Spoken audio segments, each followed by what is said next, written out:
Hey, my name is Barbie Armenta. I'm a wife, mother, life coach, and founder of Brave One.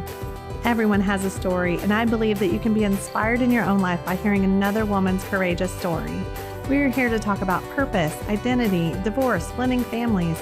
If you're talking about it, I want to talk about it. We are here to have brave conversations. Welcome back to Brave Conversations. I am so excited for you to meet my guest today. Her name is Elizabeth Clark Hoverman. She's a singer, songwriter, vocal coach, worship arts consultant, and worship leader. Her most popular song, When I Speak Your Name, has been sung all over the world and recorded by Carrie Job, Amy Perry, and it was featured with Gateway Church and Daystar Worship. Elizabeth lives in Fort Worth, Texas, with her husband TJ and their 6 children. I was blessed to meet Elizabeth about 4 years ago, and a few weeks ago, she led worship for the Brave Gathering for the 3rd time. So welcome to the podcast, Elizabeth. Thank you. It's wonderful to be here. I am so excited that you're here, and I love you, and I can't wait for everyone else to get to know you as well. I know if anyone attended the Brave Gathering, they have already got to be blessed by hearing you sing, but now they get to hear a little bit about your story. So let's just start from the beginning. Tell us a little bit about where you're from and all the things. I am from originally Hattiesburg, Mississippi. I grew up and lived there for about 20 years. And then after that, felt called to come to Christ for the Nations in Dallas, Texas. And went there for almost, about 3 semesters. And didn't graduate, but that Bible college was very, very intricate in my life, in part of my life. Yeah. So you're from Mississippi. Yes. So were you a musical family? Do you come by that from your parents? Where did music start for you? My mom sings and plays the piano. And so growing up, I watched her in church sing either onto a soundtrack or at the piano. And she wasn't a songwriter. I think she wanted to be, but she just didn't ever develop the knack for it, as she would say. But she was really my inspiration. I remember as a kid being in church services, watching her perform and sing to the Lord. And I was just really in awe of who she was as a person, and also her ability to do what she did. And I just remember being awestruck and thinking that would be cool to do that someday. That is so fun. So were you that kid with the hairbrush in the mirror singing in your bedroom? Yes. Actually, I was that kid on the fireplace standing up there with whatever I could find as a microphone and singing and pretending that I was leading worship. So I did that and I loved it. And I might even had my Barbie dolls up there on the fireplace with me. And then Salty's Kids Praise was a really cool thing back then, a blue book singing songs. And I used to rewind the songs over and over again and just listen to them because I loved it so much. And my mom taught me how to play the piano when I was 7. And then from there on, I learned from not just her. She's like, after a certain point, she's like, you just need to learn from somebody else. I can't do this anymore. So she allowed a few other piano teachers to teach me along the way. So do you play other instruments? I picked up guitar once in my early 20s to try to give a different vibe for songwriting. I started songwriting when I was 14. And so when I began that journey, it was strictly just the piano. But as I got older, I wanted to be inspired by other instruments because you get a whole different inspiration, even if it's an electronic keyboard to a grand piano. There's just something about sitting down at a grand piano that I just get so inspired by. So fast forward to when I was in my college days, I tried, how hard can this be? Oh my goodness. The calluses to build up for the guitar, it hurts so bad. But it was worth trying, something different. And then occasionally I would lead worship from the guitar, but I haven't really played in a while. So I just decided to stick to the piano. It was much easier and easier on my fingers. So yeah. So at what point did you start singing for someone other than your Barbie dolls? When did you first get in front of an audience? Actually, it was 10. I had a solo at our church and it was a bunch of kids. It was a kids program. And I remember the title of that performance was Agapaopolis, which is such a funny name. So that's why I remembered it, because it was just amusing. And anyway, so it was a play, musical type of production. And then after that, sometimes on Sunday evenings at my grandmother's church in Alabama, they would have these singing nights, or where anybody could sing whatever they wanted. And so I was about 11 or 12 when I started singing like Amy Grant songs. And I had a lot of fun doing that. I loved doing that. But so that's where, I guess you could say it all started, as far as getting on stage. And I wasn't all that great at it. I really wasn't. I just loved doing it. I was okay, but I kept trying to. I just loved pouring out my heart to God. And so that's what kept me going, doing it. I love that. So then you come to Texas. Yes. And what was that like here for you outside of school? What was your personal life like? Well, it looked a lot like, coming to college here. I was looking for direction at that time. I had been doing music ministry prior to that, traveling with my parents and doing some things. See you at the pole rallies, conferences, things of that nature. Actually even opened up for Big Daddy Weave. That's awesome. It was really cool. But that was way before they were known and popular. It was see you at the pole rallies, things like that. So leading up to coming to Texas, I remember asking God, is this all there is? I mean, I didn't want to stay in Mississippi. I really just didn't feel like I belonged there. It was just, I don't know if you've ever felt like, hey, this doesn't feel like I fit in or I don't belong. I just really felt like that for a long time, even as a teenager. And I didn't see them being opportunities there for me and what I wanted to do.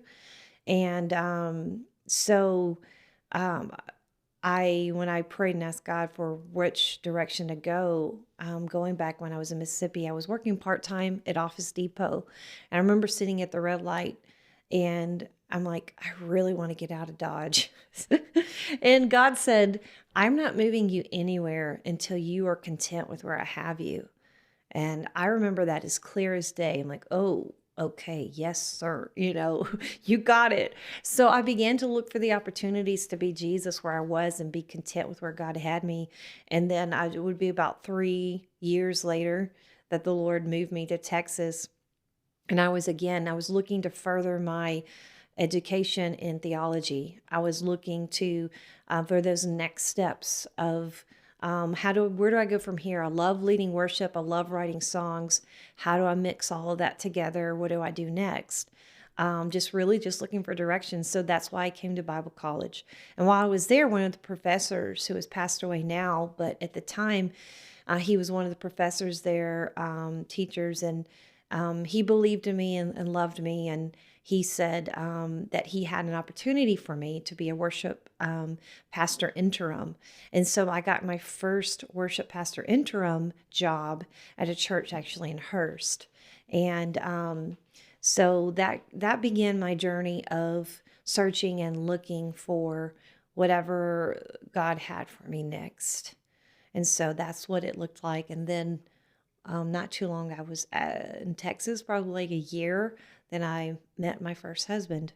So, yeah. So I love that you talked about not feeling like you fit in and then God asking you to be content, because I think that's such a good lesson for all of us. We want to jump to the next thing. Yeah. And sometimes he's like, just slow down, and maybe he's still preparing that next step. And it doesn't make sense in the process. I know how many times I have been in the middle and been like, if we could just hurry this along. Yes. And so that's such an inspiration, I think, for us hearing that and knowing that, God blesses that when we will. Sometimes he just wants us to stop and be still. And so that's good. So you met your first husband. Yes, I did. And we met and married pretty fast within about 4 or 5 months. And um, I thought things were great. I think leading up to the wedding, though, there was an increase of arguing, and my dad had seen some there were warning signs that he tried to show me, and he actually wanted me to call the wedding off 2 weeks before. And I said, "Oh no." And my first thought was, what are people going to think? Why would I call a wedding off 2 weeks before? He had a daughter and she was 3, and she had already began to call me mom. And her mother was around, but wasn't around, if that makes sense. Um, and so I had really developed a love for her and already and her dad. And so like, my dad doesn't know what he's talking about. That was also my thought, like, everything's fine. And we got married, and I would say after the honeymoon, it was over. The honeymoon was over. And then began a life of continuing on, doing what I was doing, leading worship, traveling, singing, having kids, and throughout the marriage, hoping that things would change. He became very verbally abusive and at times physically abusive. And for 10 years, I put up with that. And I was asked, why were you hanging around so long? Why didn't you get help? First of all, I didn't know I needed help. Second of all, even though I asked God to open up my eyes and open up my ears, I was still it was like a veil was still over my eyes where I still couldn't see what was right in front of me. I knew things weren't right in the home. I knew things were lots of turmoil, and, 1 week to another, you just never know what was going to happen. But I kept living my life praying, believing, hoping things would change. And so because I held to that belief and I didn't believe in divorce, like, I love God. Well, I don't believe in the divorce. My parents are still together and loving marriage. And I never in a million years, no one ever goes into marriage thinking I'm going to get divorced. That would be weird anyway, if you did. But so for me, it was just a journey of trying to figure a way for things to be fixed. I wanted things fixed. I wanted things better.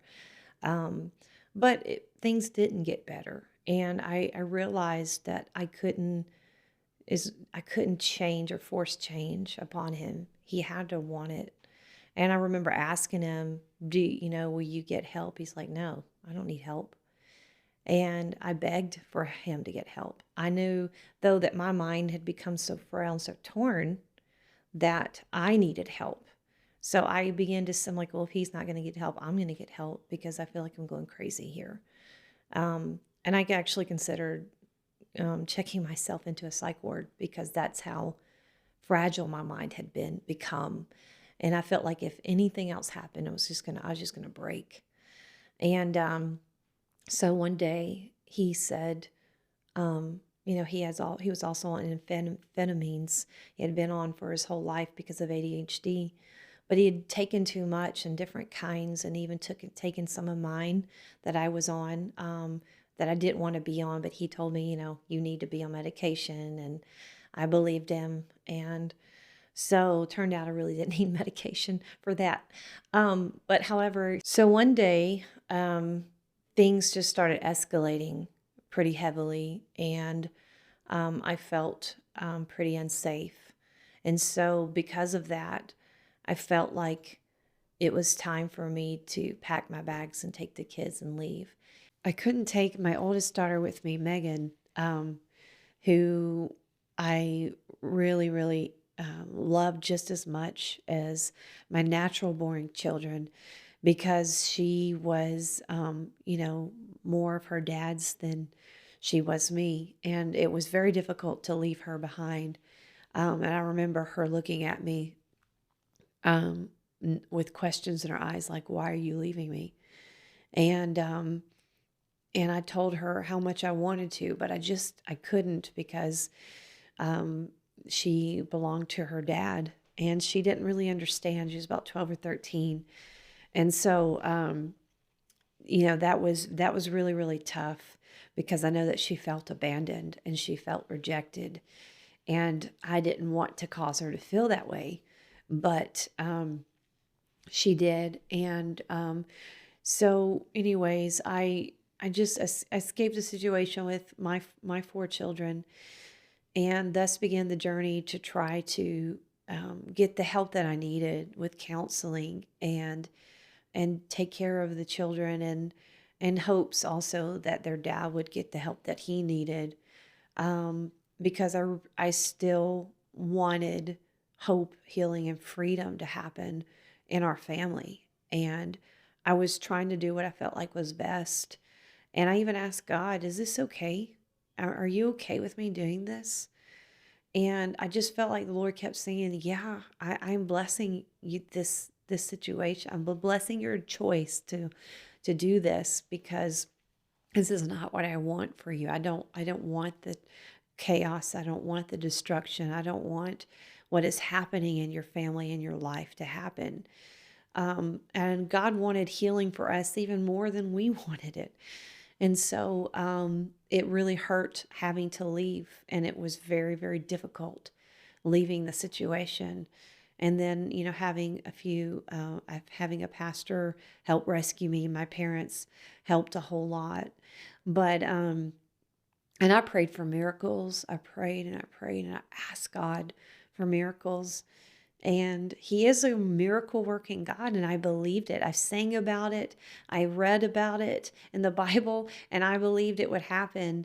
And all the things that I asked God for, here we are about 8 years later, if not a little bit more. And God really has done the miracles in his life, in my life, and brought so much healing and so much freedom.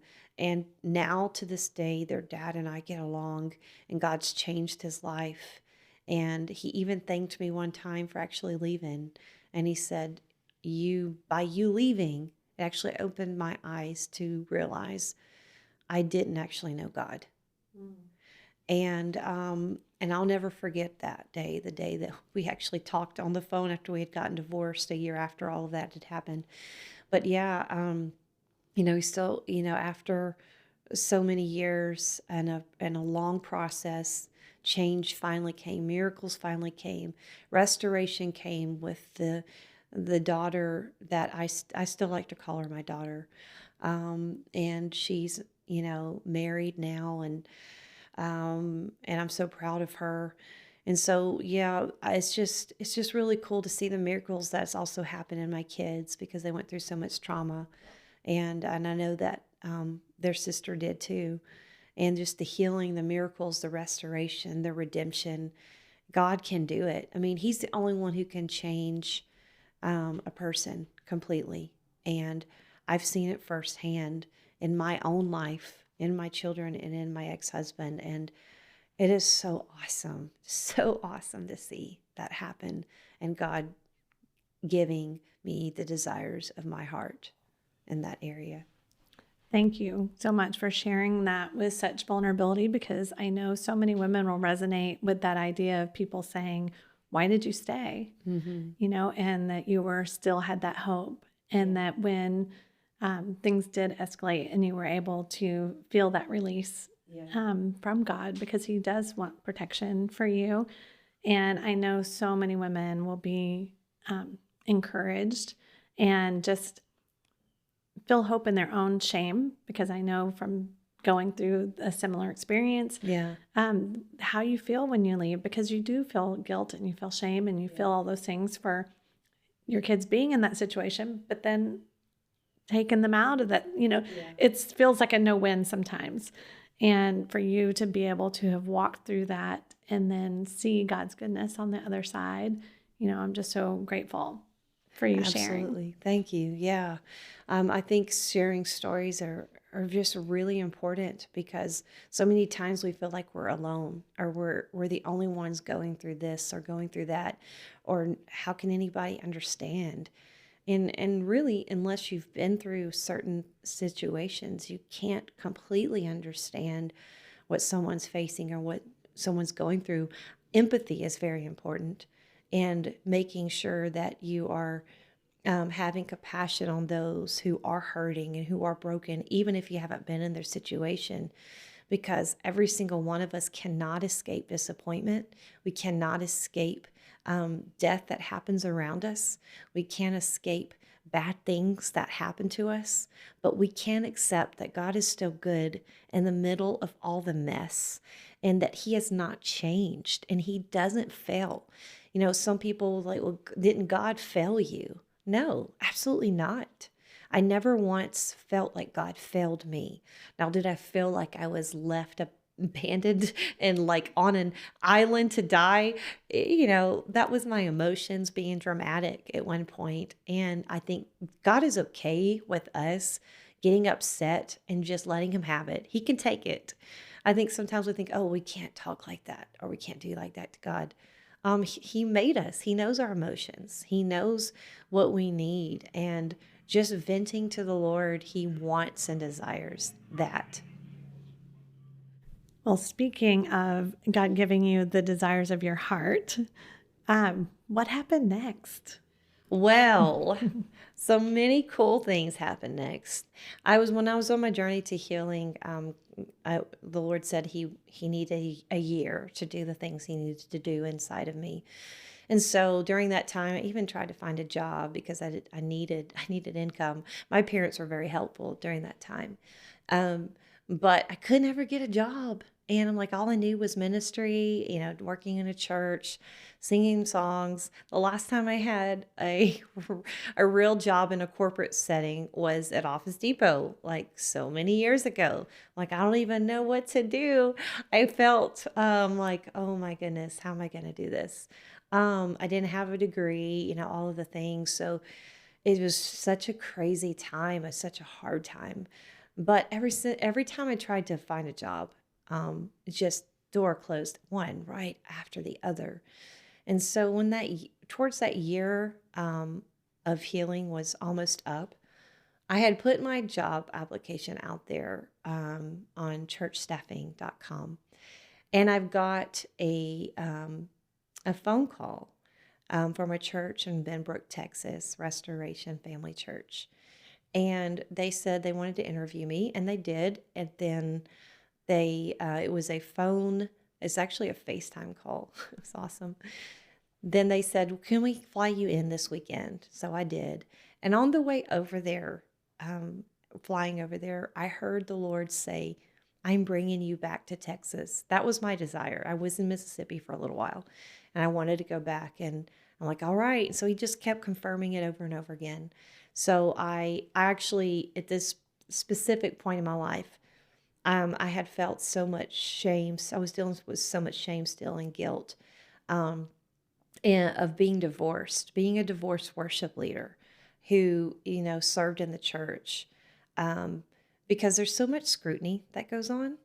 When we live in a glass house, when you are on pastoral staff and serving, and it's not as easy. People think that it's a glamorous life, and it's actually a nitty gritty life. We love doing what we do, but it is a very difficult job.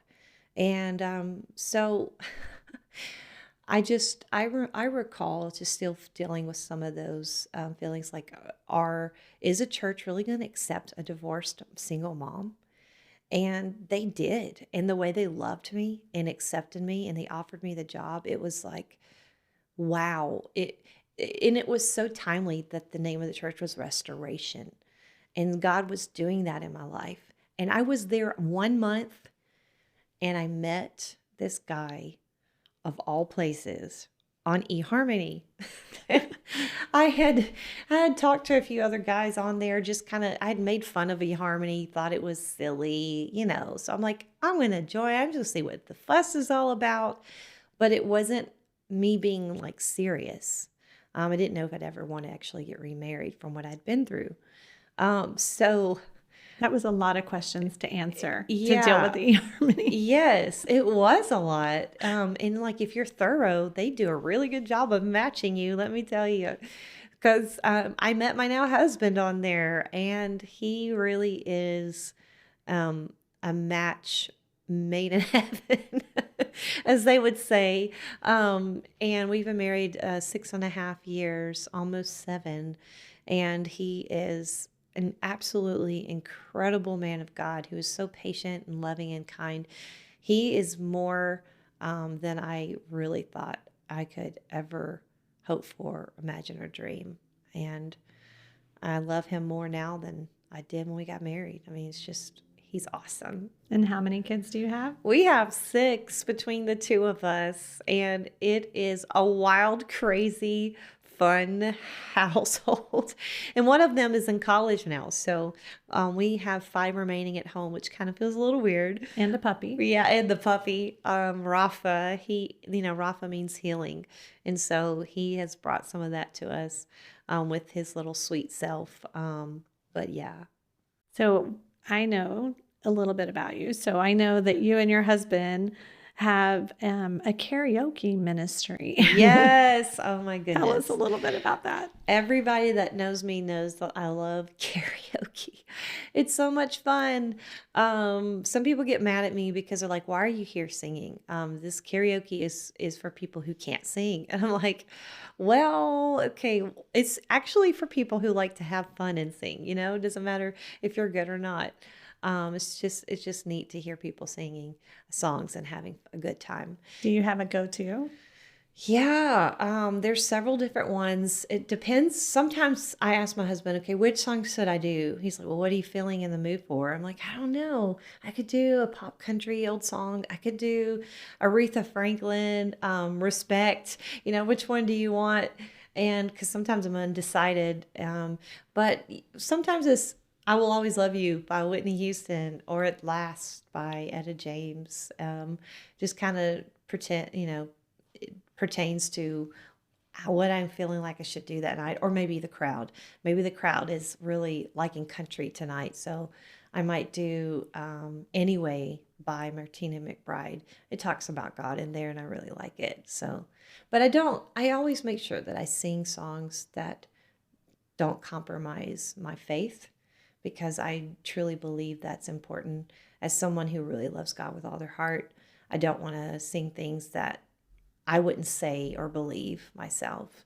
So I have to be more careful what I sing. But yeah, we've met some incredible people by going to karaoke and been able to minister to people who are broken and hurting.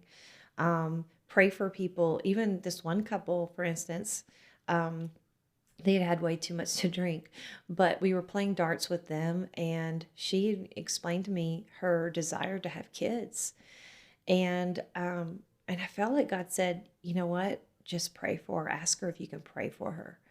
And so I asked her. I said, would you mind if I prayed for you to have children? And she said, sure. Now her husband seemed kind of uncomfortable with the idea, because he was over there off to the side playing darts with my husband. And so I just prayed a bold prayer and believed that God was going to heal her and give her children because they'd had trouble. I didn't see them after that for quite some time. Like, oh, maybe we scared them off.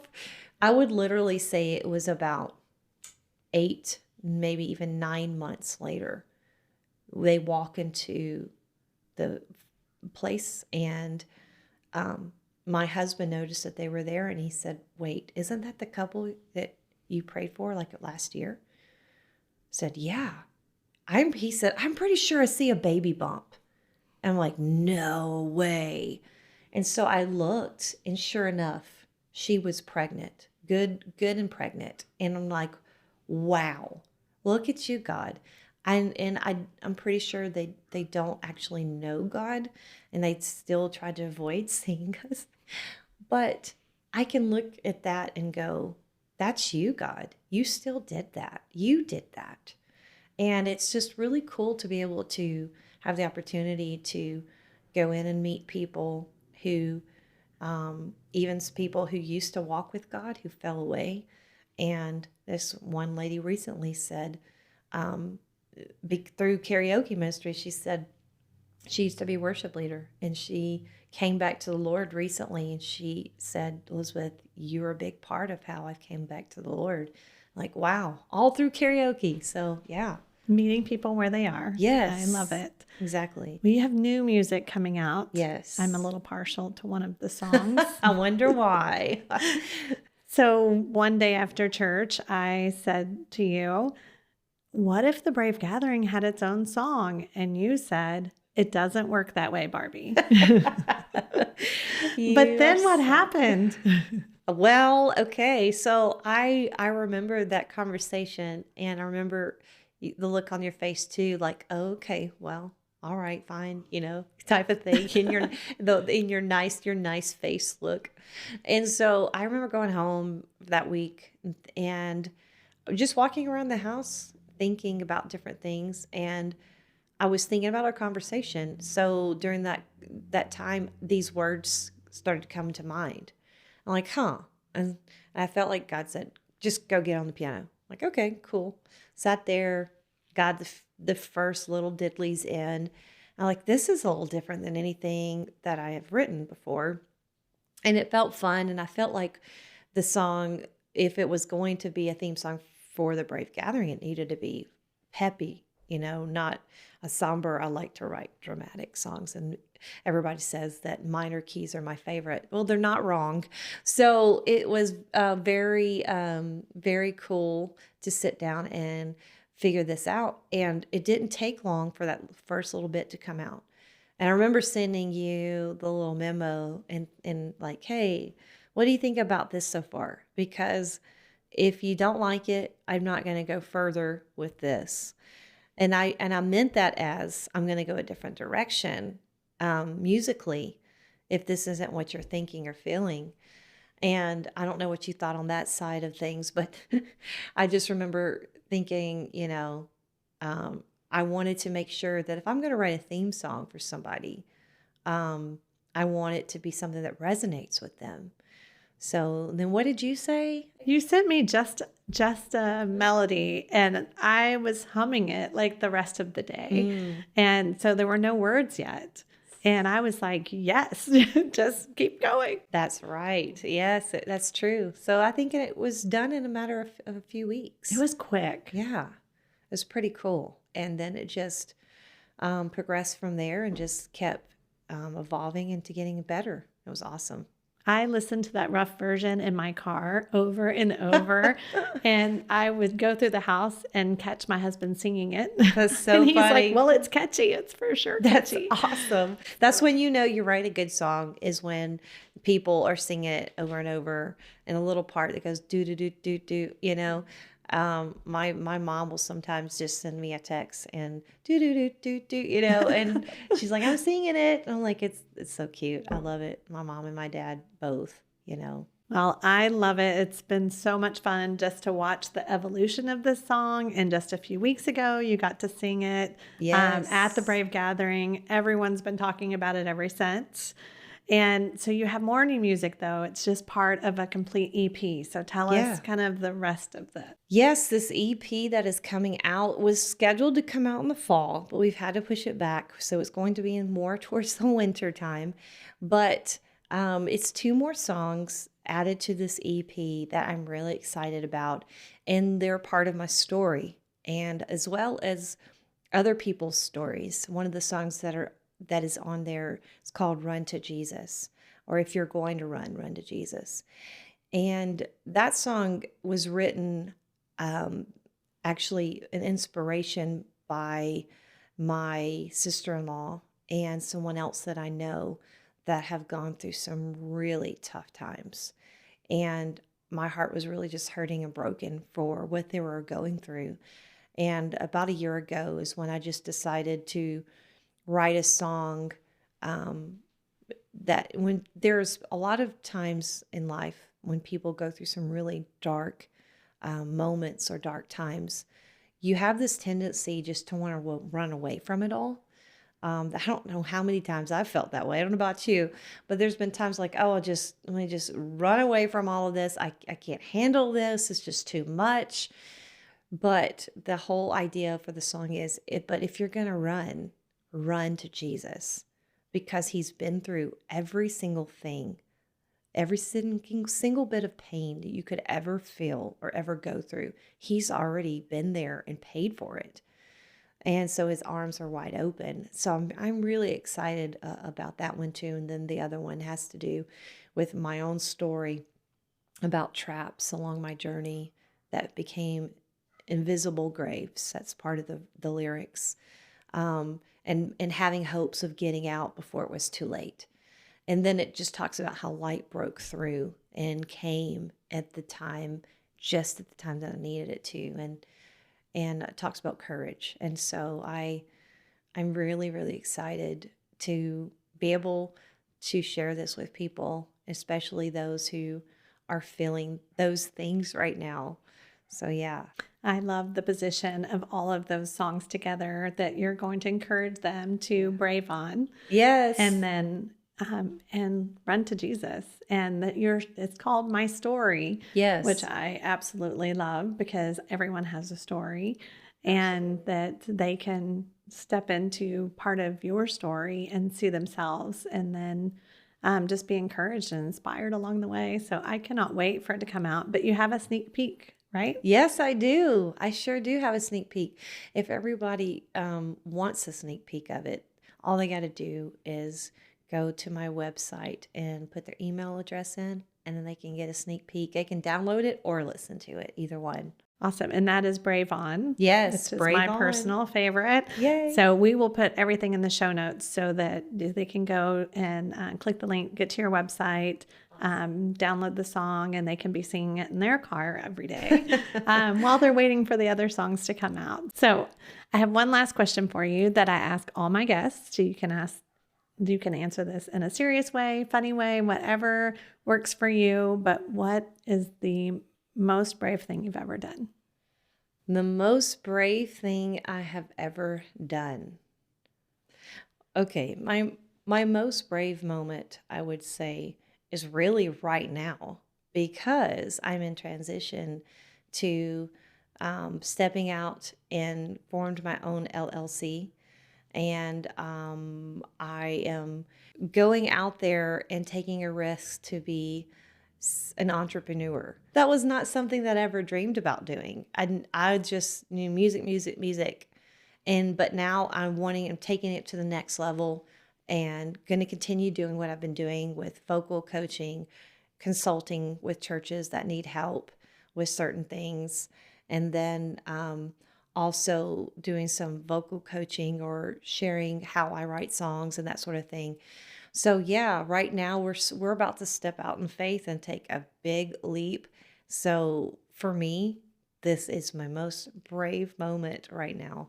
I love that. I'm beyond excited for you. I'm so excited for you to get all this music out into the world, so everyone can know how amazing you are. Thank you. So we will definitely be cheering you on. Thank you so much. And thank you so much for being on the podcast today. Oh yeah, it's been my pleasure, as they say at Chick-fil-A. Thanks for joining me for today's conversation. If this resonated with you, please save this podcast to your playlist and share it with your friends. If there's a conversation that you want to hear, make sure and reach out at braveone.net and send a topic request. Until our next episode, remember to put your brave on.